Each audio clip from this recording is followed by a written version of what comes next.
കവിതയിലെ സൗന്ദര്യത്തെ മുഴുവൻ ആവാഹിച്ച കവി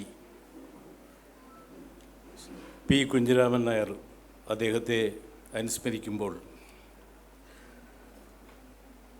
മലയാളത്തിൽ അവധൂത കവി എന്നൊരു പുതിയ പ്രയോഗം സ്വന്തം പര്യായമാക്കി മാറ്റിയ കവിയായി അദ്ദേഹം മാറിയിരുന്നു.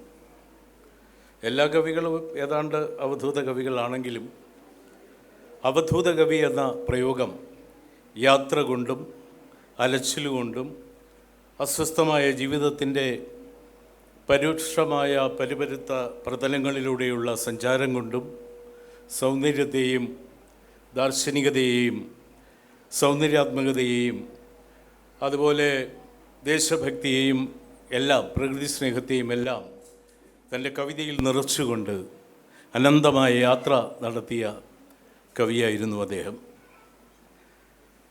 എന്തിൻ്റെ കവിയാണോ നിങ്ങൾ എന്നൊരു ചോദ്യമുണ്ട്.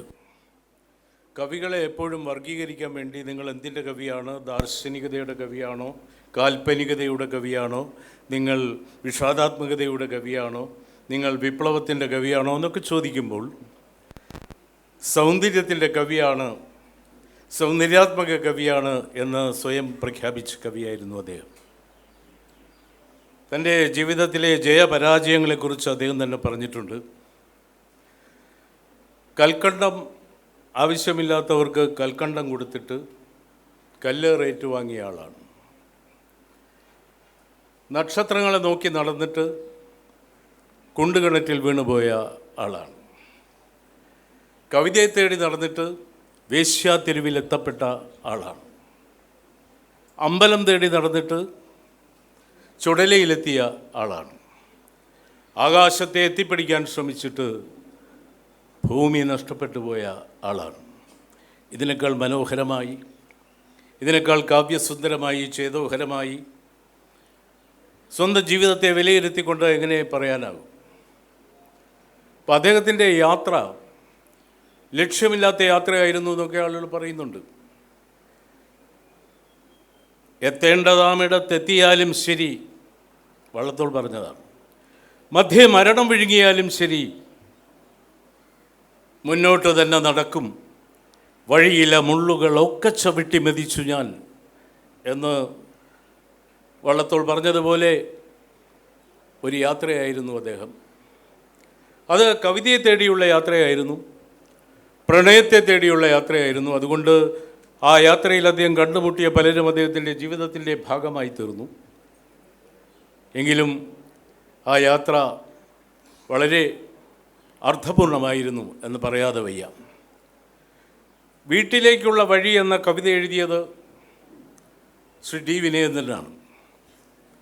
വിനയചന്ദ്രൻ എഴുതിയതും പി കുഞ്ഞിരാമൻ നായർ എഴുതാത്തതുമായ ഒരു കവിതയാണ് വീട്ടിലേക്കുള്ള വഴി. വീട്ടിലേക്കെന്ന് പോകുന്നു ചോദിക്കുന്നു കൂട്ടുകാർ എന്നാണല്ലോ ആ കവിത ആരംഭിക്കുന്നത്. എന്നെ ഏറ്റവും അധികം സ്പർശിച്ചത് വിനയേന്ദ്രൻ്റെ ഭൗതിക ശരീരവും വഹിച്ചുകൊണ്ടുള്ള ആ വാഹനം അദ്ദേഹത്തിൻ്റെ നാട്ടിലേക്ക് കല്ലടയിലേക്ക് പോകുമ്പോൾ ഈ കവിത അതിൽ കേൾപ്പിക്കുന്നുണ്ടായിരുന്നു, വീട്ടിലേക്കുള്ള വഴി. ഇദ്ദേഹത്തോടും ധാരാളം സുഹൃത്തുക്കൾ ചോദിക്കുമായിരുന്നു വീട്ടിലേക്ക് എപ്പോഴാണ് പോകുന്നതെന്ന്. അദ്ദേഹം ചിരിക്കുകയേ ഉണ്ടായിരുന്നുള്ളൂ. തൻ്റെ പിതാവ് അന്തരിച്ചപ്പോൾ അദ്ദേഹത്തിൽ നിന്ന് അനന്തരാവകാശി എന്ന നിലയ്ക്ക് അദ്ദേഹം സ്വീകരിച്ചത് ആ പാതുകങ്ങൾ മാത്രമാണ്. പാതുകങ്ങൾ ചോദിച്ചു വാങ്ങുകയായിരുന്നു. എന്നിട്ട് അദ്ദേഹം വീട്ടിലെ പൂജാമുറിയിൽ ആ പാതുകങ്ങൾ സൂക്ഷിച്ചു. പിതാവിൻ്റേതായി സൂക്ഷിക്കാൻ ചെക്ക് ബുക്കോ ആഭരണങ്ങളോ ഒക്കെ ആഗ്രഹിക്കുന്ന ഒരു കാലത്ത് അദ്ദേഹം പാതുകങ്ങൾ പൂജാമുറിയിൽ സൂക്ഷിച്ചു എന്ന് പറയുമ്പോൾ കവി എത്രത്തോളം ഉയരെയാണ് എന്ന് നമുക്ക് ചിന്തിക്കാവുന്നതേ ഉള്ളൂ. ഞാൻ ദീർഘിപ്പിക്കുന്നില്ല, മന്ത്രിക്ക് ഉടനെ പോകേണ്ടതുള്ളത് കൊണ്ട് ഞാൻ ചുരുക്കുന്നു. ശ്രീ സി പി ശ്രീധരൻ അദ്ദേഹം ഈ കവിയെക്കുറിച്ച് പറഞ്ഞത്, ഈ കവി നിഴൽ അളന്നുകൊണ്ട് സമയം കുറിച്ചിരുന്നു. വാച്ച് ഉണ്ടായിരുന്ന കാലത്താണ്, ഘടികാരമുണ്ടായിരുന്ന കാലത്താണ്. നിഴൽ അളന്നുകൊണ്ട് സമയം കുറിച്ചിരുന്നു. എല്ലാവരും സംസാരിച്ചിരിക്കുമ്പോൾ ഉറങ്ങിയിരുന്നു. രാത്രി എല്ലാവരും ഉറങ്ങുമ്പോൾ അദ്ദേഹം ഉണർന്നിരുന്നിരുന്നു. നക്ഷത്രങ്ങളെ നോക്കി പുഞ്ചിരിച്ചിരുന്നു. എന്നിട്ടോ രാത്രിയുടെ അന്ത്യയാമത്തിൽ വിടരുന്ന പൂമുട്ടുകളോട് കിന്നാരം പറഞ്ഞിരുന്നു. പിന്നെ അവയെ ചുംബിച്ചിരുന്നു. എന്നിട്ട് പൊട്ടിക്കരഞ്ഞിരുന്നു. അവസാനം മണ്ണുവാരി കളിച്ചിരുന്നു. അതാണ് കവി, അതാണ് പിറന്ന കവി. അതുകൊണ്ട് തന്നെയാണ് ഷേക്സ്പിയർ പറഞ്ഞത്, poet, lunatic and the lover are all of the same compact എന്ന്.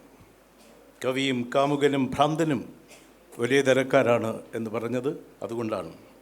തന്നെയുമല്ല, അന്നത്തെ കാലത്ത് അദ്ദേഹം ഒരു ഹോട്ടലിൽ ചെന്ന് ഭക്ഷണം കഴിച്ചിട്ട് തൻ്റെ കേസിൽ നിന്ന് ഒരു തുണ്ട് പേപ്പർ എടുത്ത് പേനയെടുത്ത് 4 വരി കവിത എഴുതി കൊടുക്കും. പി കുഞ്ഞിരാമൻ നായർ ഒപ്പിട്ട് കൊടുത്താൽ അദ്ദേഹം അത് എഴുന്നേറ്റ് നിന്ന് വാങ്ങിയിട്ട് കൗണ്ടറിൽ ഇരിക്കുന്ന ആളിനും അന്ന് അത്രയും വിവരം ഉണ്ടായിരുന്നു. എഴുന്നേറ്റ് നിന്ന് വാങ്ങിയിട്ട് 50-100 രൂപ അങ്ങോട്ട് കൊടുക്കുമായിരുന്നു. ഇന്നത്തെ കാലത്തെ ഒരു കവി ഭക്ഷണമെല്ലാം കഴിഞ്ഞിട്ട് കവിതയും കൂടെ എഴുതി കൊടുത്താലുള്ള അവസ്ഥ ആലോചിച്ച് നോക്കുക. ആ ഞായറാഴ്ച തന്നെ ആയിരിക്കും അയാളുടെ സഞ്ചയനം.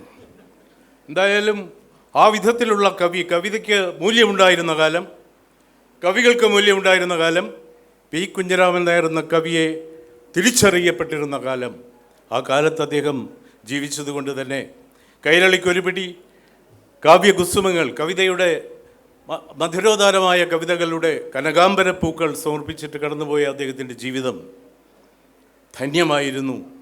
എന്തുകൊണ്ടും നമസ്കാരം.